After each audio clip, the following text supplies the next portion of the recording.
Hi there, and welcome to iHealthBrokers 1-Minute Healthcare Update.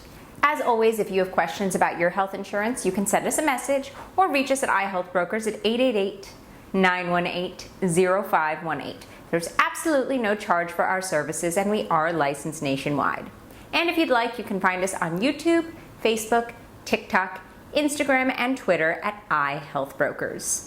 Today's 1-Minute Healthcare Update is a specific incidence of something that is all too common. Elizabeth Meliville of New Hampshire was recently charged erroneously for a colonoscopy. The procedure is recommended as a screening tool for those 45 and up, and under the Affordable Care Act, there is no charge for this screening procedure.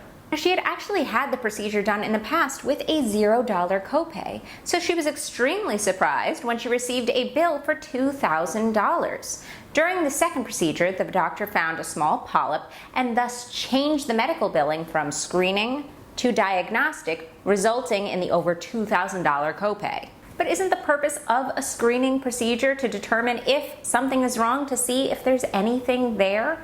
Unfortunately, doctors and hospitals are given the leeway to change a procedure from screening to diagnostic, which can result in astronomical copays that are definitely unexpected. This procedure is all too common. I've experienced something like this, and I know many others who have as well.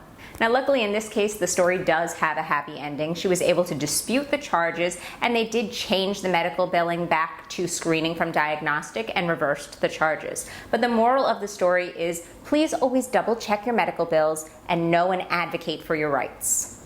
As always, if you have questions about your health insurance, please feel free to send us a message, or you can give us a call at 888-918-0518.